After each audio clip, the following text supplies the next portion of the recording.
Rabbi syrah li sadri wa yassir li amri wahlul 'uqdatam min lisani yafqahu qawli. Muhammad, kau tak bisa paksa orang masuk Islam semua. Kita salah menyikapi masalah sehingga muncul nampak masalahnya makin besar. Kau dianggap muda selama engkau tetap energik dan aktif.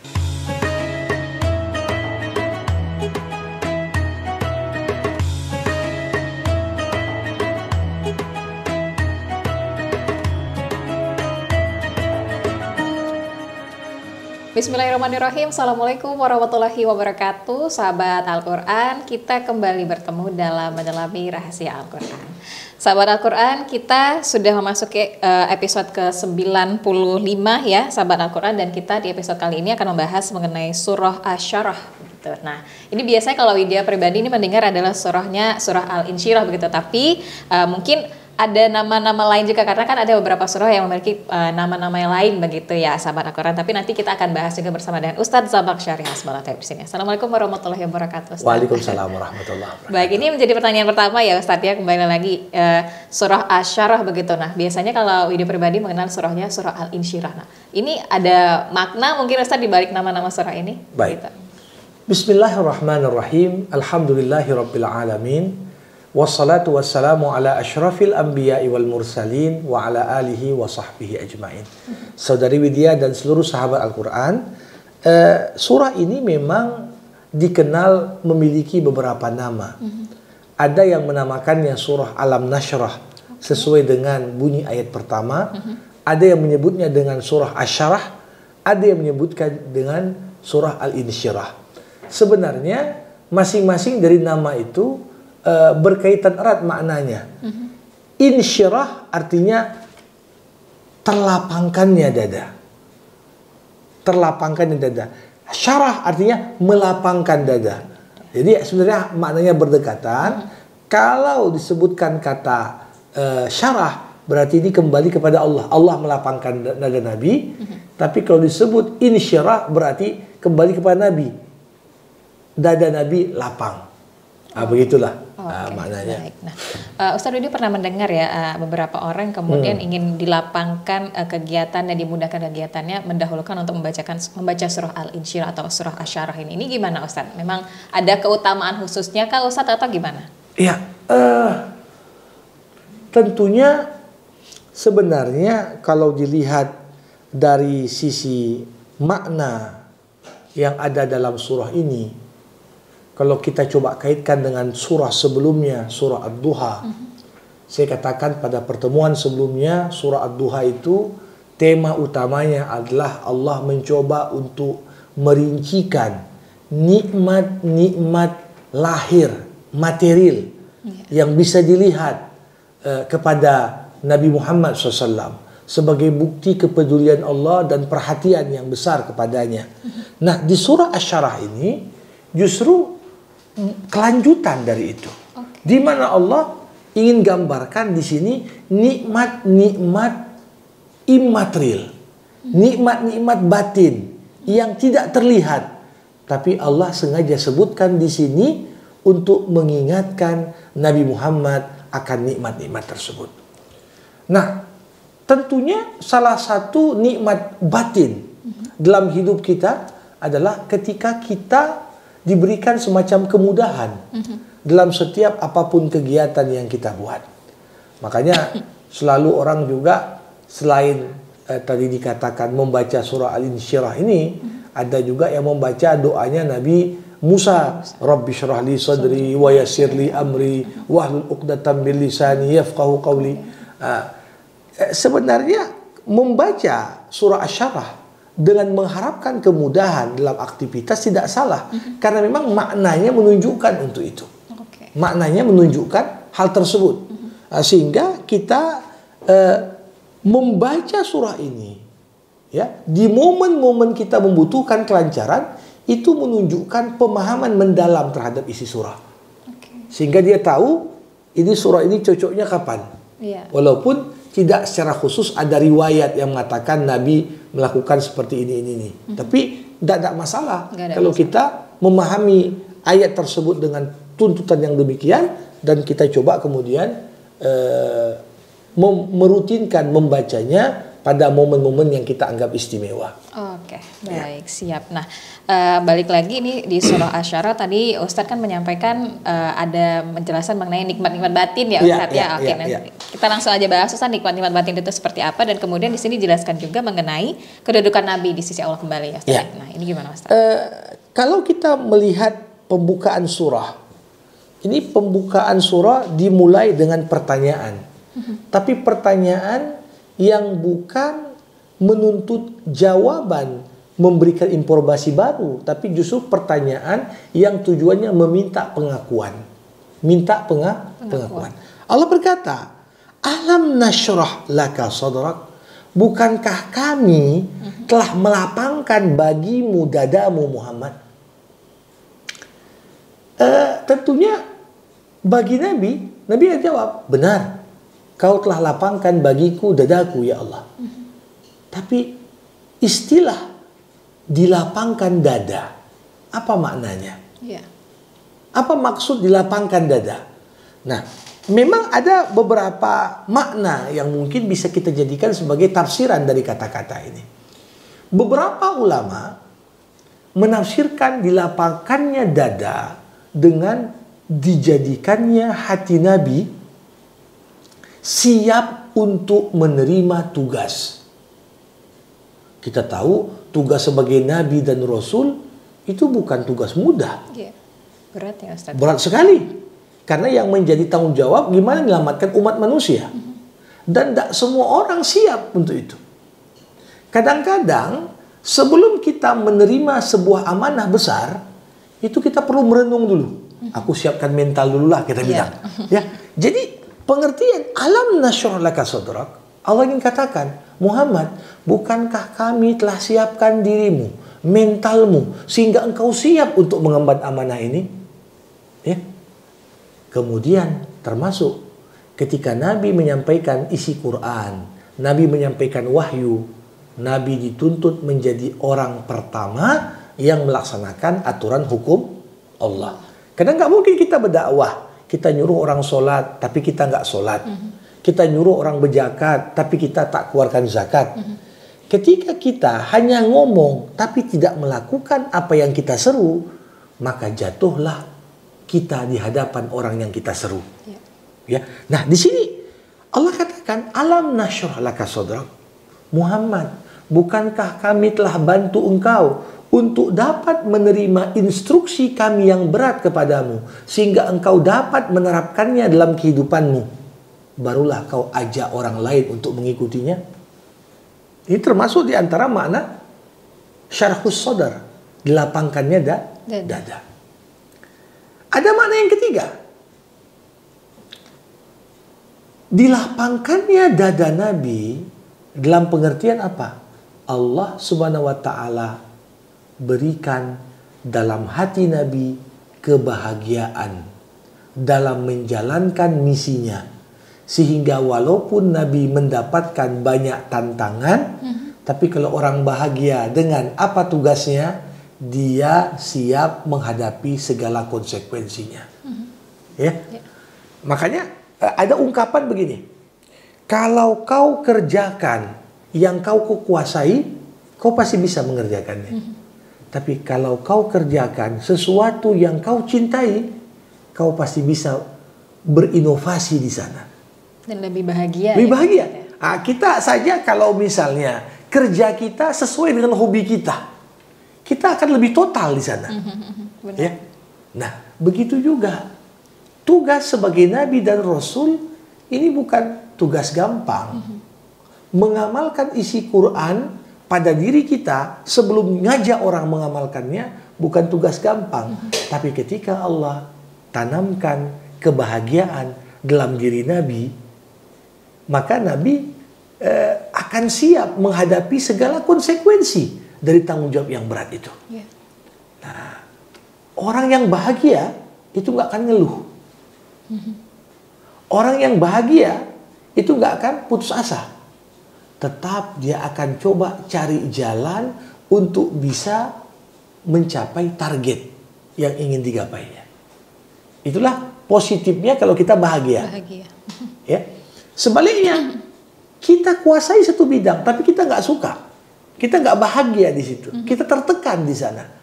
Maka kita nggak akan nikmati. Setiap hari kita berkantor seperti nengok jam kapan jam 5. Kan begitu kan? Kita kapan mau pulang saja. Lihat Nabi Muhammad, ibadahnya beliau nikmati.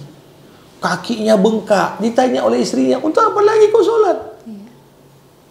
Apa tidak boleh aku pandai bersyukur, kata Rasul. Menunjukkan Nabi menikmati. Menikmati. Kenapa? Dadanya dilapangkan Allah Subhanahu wa taala. Nah, yang kedua, Allah katakan, "Wa wada'na anka wizrak." Muhammad, bukankah kami telah menurunkan beban yang berat dari pundakmu? Beban apa itu? Itulah beban kenabian dan kerasulan. Beban dakwah. Beban menyampaikan wahyu. Nah, kita setiap kali diberikan amanah, apapun amanah itu, sekecil apapun, kita akan merasa itu adalah beban.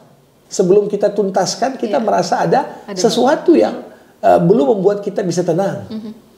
Nah, ini yang ingin Allah sampaikan. Wa wada'na anka wizrak alladhi anqadha dhahrak.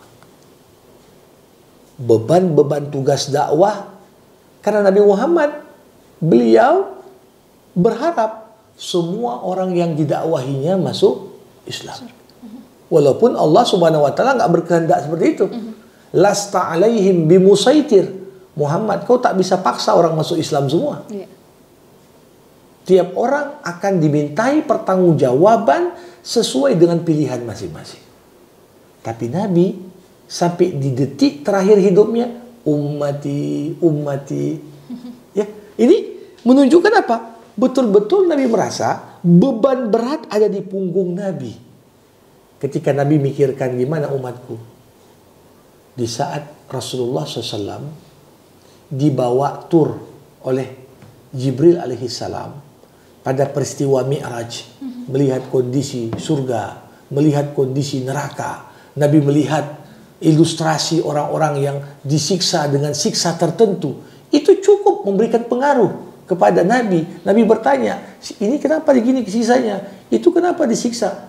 Nah, itu jadi beban bagi Nabi untuk mengingatkan umatnya. Nah, jadi ini yang pertama, nikmat Allah yang batin kepada Rasul. Pertama, Nabi dilapangkan dadanya. Dan ini nggak bisa kita lihat, nggak zahir dia, batin. Ya, tapi kebahagiaan itu tercermin dari bagaimana senangnya orang dalam menjalankan tugasnya. Orang yang bahagia nampak dari tutur katanya, nampak dari wajahnya. Walaupun kebahagiaan itu sesuatu yang abstrak, nggak bisa dilihat. Yang kedua, Allah bebankan ringan Nabi. Beban Nabi diringankan. Beban Nabi. Ya. Kemudian yang ketiga, apa nikmat selanjutnya? Wa rafa'na laka dzikrak. Kami angkat namamu Muhammad. Kami tinggikan namamu Muhammad. Apa maksud dari ayat ini? Salah satu keistimewaan Nabi Muhammad SAW, nama Nabi akan tetap harum sampai hari kiamat. Tidak disebut nama Allah kecuali disandingkan dengan nama Nabi Muhammad sallallahu alaihi wasallam. Coba bayangkan dalam bacaan azan, asyhadu an la ilaha illallah disebutkan, asyhadu anna Muhammadar Rasulullah. Dalam bacaan tasyahud, ya, kita bersyahadat kepada Allah, bersyahadat pada Rasulullah. Bahkan orang yang kalau disebut nama Nabi gak mau berselawat kepada Nabi, dalam ajaran agama, orang yang malas berselawat disebut orang pelit. Mana ada nama orang lain setiap kali disebutkan kita doakan dia. Ya, jadi ini betul-betul Allah angkat nama Nabi Muhammad. Kalau kita mau jujur, ya, nama Nabi Muhammad pada umatnya yang gak pernah melihat Nabi, begitu luar biasa. Zaman sekarang ini, berapa banyak orang gak pernah jumpa Nabi, tapi sangat cinta dan rindu kepada Nabi. Nah, ini menunjukkan Allah angkat nama Nabi. Makanya waktu Michael Hart, seorang penulis Amerika, menyusun buku 100 tokoh paling berpengaruh di muka bumi, tak segan Michael Hart meletakkan Nabi Muhammad di posisi nomor 1. Nomor 2 Isaac Newton. Nomor 3 Alva Edison. Yesus nomor 5. Padahal Michael Hart bukan seorang muslim. Ketika ditanya, apa sebab? Beliau katakan 3 alasan. Pertama, rata-rata orang berpengaruh itu hanya berpengaruh waktu dia hidup. Begitu meninggal, hilang pengaruhnya. Nabi Muhammad, makin beliau meninggal, makin lebih berkembang pengaruhnya. Ini yang pertama. Yang kedua, rata-rata orang berpengaruh itu hanya pada batas teritorial tertentu. Misalnya ada orang Indonesia terkenal, ya cuma dikenal di Indonesia. Tanya nanti ke Afrika Selatan, kau kenal ini? Tak kenal aku katanya. Kan begitu. Tapi pengaruh Nabi tak mengenal batas teritorial. Semua dunia kenal Nabi. Ya. Yang ketiga, apa kata? Pengaruh Nabi bukan hanya dalam satu aspek kehidupan, tapi seluruh aspek kehidupan. Ini Allah angkat nama Nabi. Ya. Kemudian yang paling menarik adalah di ayat 5 dan 6. Allah katakan apa? Fa inna ma'al usri yusran. Inna ma'al usri yusran. Dua ayat ini redaksinya hampir berdekatan.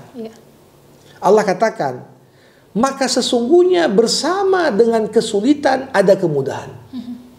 Sesungguhnya bersama kesulitan ada kemudahan.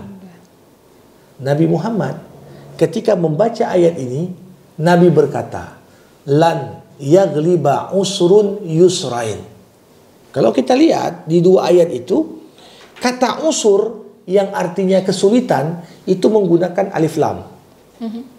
Sedangkan kata yusur yang artinya kemudahan itu nggak pakai alif lam. Dalam tata bahasa Arab, kalau satu kata menggunakan alif lam, itu menunjukkan itunya satu, jumlahnya satu. Fa inna ma'al usri artinya kesulitan di ayat kelima sama dengan kesulitan di ayat ke-6. Sedangkan kata yusur yang artinya kemudahan, kemudahan di ayat kelima nggak sama artinya dengan kemudahan di ayat ke-6. Artinya apa? Untuk satu masalah Allah berikan dua kemudahan. Nah, makanya kalau kita renungkan kembalilah redaksi ayat ini, Allah nggak katakan di ayat ini sesungguhnya setelah kesulitan ada kemudahan. Tapi Allah katakan sesungguhnya bersama kesulitan ada kemudahan. Artinya apa? Dari mana kemudahan muncul, kita pun tak pernah menduga. Karena ketika muncul problem, ketika muncul kesulitan, muncul juga bersama dengan kesulitan itu kemudahan. Kadang kita juga nggak sadar ya Ustadz. Ya, makanya saya selalu katakan begini, kalau kita tanyalah kepada orang, kapan bagian malam yang paling gelap? Bagian malam yang paling gelap kapan? Kalau kita teliti, bagian malam paling gelap justru bagian malam yang paling dekat munculnya fajar. Artinya apa? Ketika seorang berada dalam kondisi, dia merasa gak tahu lagi dari mana ujung ke ujung masalah. Satu masalah melahirkan masalah, masalah ini melahirkan masalah. Gak tahu dia di mana jalan keluarnya. Katakan kepadanya, ketika kau merasa hidupmu sudah begitu gelap, ingatlah bagian yang paling gelap dari malam adalah bagian yang paling dekat dengan waktu fajar. Artinya ketika kita merasa udah begitu mentok ini, nggak tahu lagi jalan keluar, tandanya kemudahan sudah makin dekat datang. Kemudahan makin dekat datang. Dan ayat ini ayat yang memberikan semacam semangat optimis luar biasa kepada kita. Satu kesulitan tak akan mampu mengalahkan dua kemudahan. Nah, maka dari itu tinggal di saat kita menghadapi kesulitan, bagaimana kita bersikap. Kadang-kadang kesulitan itu sudah ada jawaban kemudahan yang dekat di depan mata. Tapi karena kita salah merespon sebuah masalah, akhirnya makin bertambah masalah baru. Jadi biar bijak responnya itu gimana tuh? Jadi begini, kalau kita perhatikan, sebenarnya kebanyakan masalah yang muncul itu berangkat dari salah respon kita terhadap masalah. Oke. Ya, kita salah menyikapi masalah sehingga muncul, nampak masalahnya makin besar. Ya. Bagaimana cara paling bijak menyikapi masalah? Pertama, kita harus paham la yakhaful mu'min illa zambah wa la yarjuwanna illa rabbah. Ketika ada satu problem yang menimpa, dikatakan janganlah seorang itu menyalahkan siapapun kecuali dosanya, dan janganlah seorang itu berharap kecuali hanya kepada Tuhannya. Itu kunci. Artinya begini, gagal dalam bisnis, gagal dalam rumah tangga, gagal dalam studi dan pendidikan. Nah, kebanyakan orang ketika gagal sibuk cari kambing hitam. Oh, si fulan salah, ini salah, ini salah. Padahal itu hanya faktor-faktor pendukung. Kesalahan utama pada dirimu. Dari kita sendiri. Lihat, evaluasi. Apa yang membuat problem itu datang? Dan Allah katakan di dalam banyak riwayat bahwasanya apa? Problem itu datang lewat karena dosa. Jadi masalah datang itu karena dosa. Jadi begitu tentang masalah besar, coba evaluasi dulu apa dosa yang kau buat. Bertobatlah dari dosa itu. Setelah itu sedikit demi sedikit titik terang akan nampak.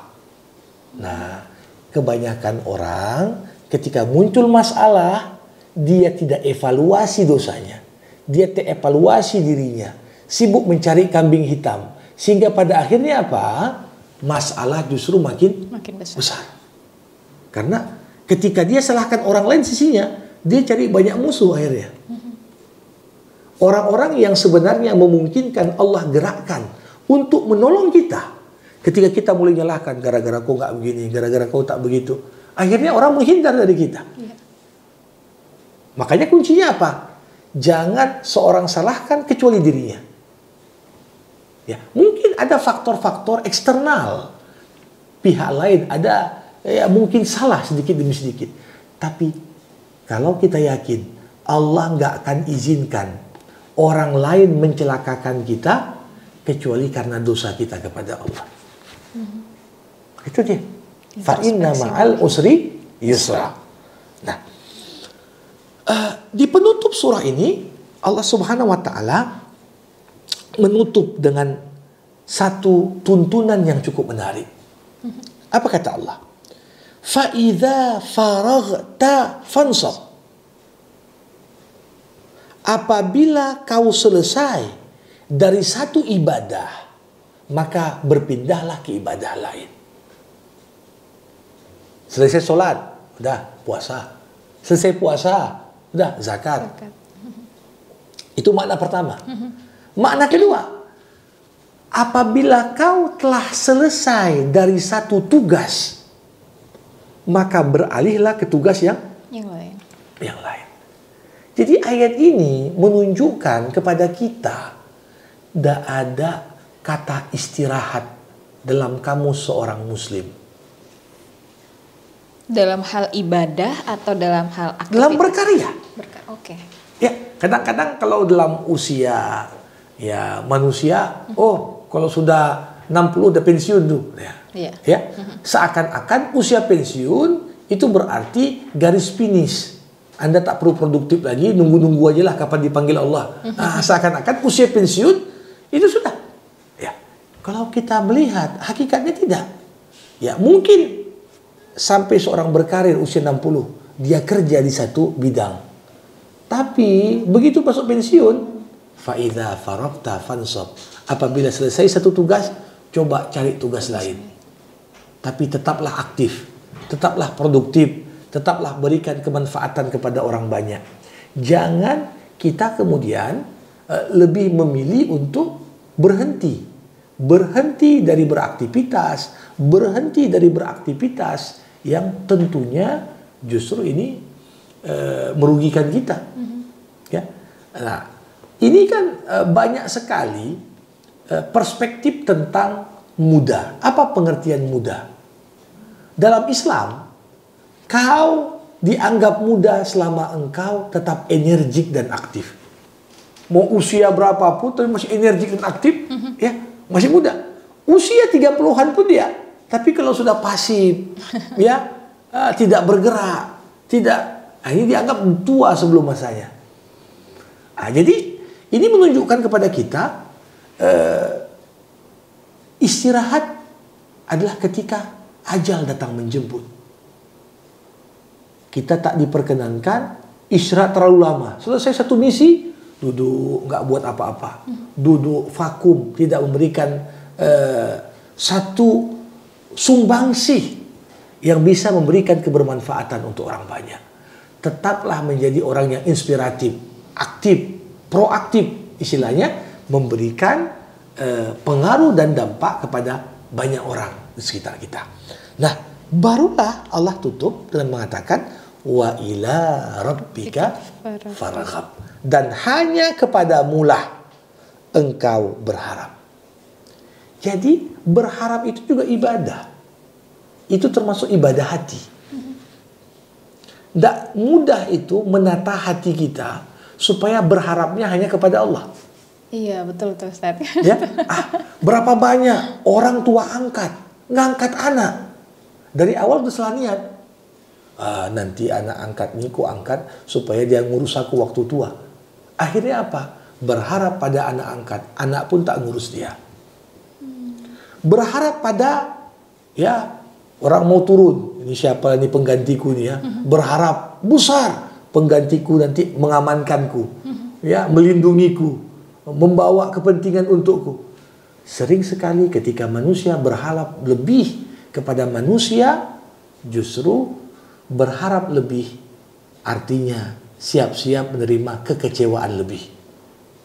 Tapi ketika kita berharap hanya kepada Allah, Allah nggak berikan kepada hambanya kecuali yang terbaik. Kecuali yang terbaik.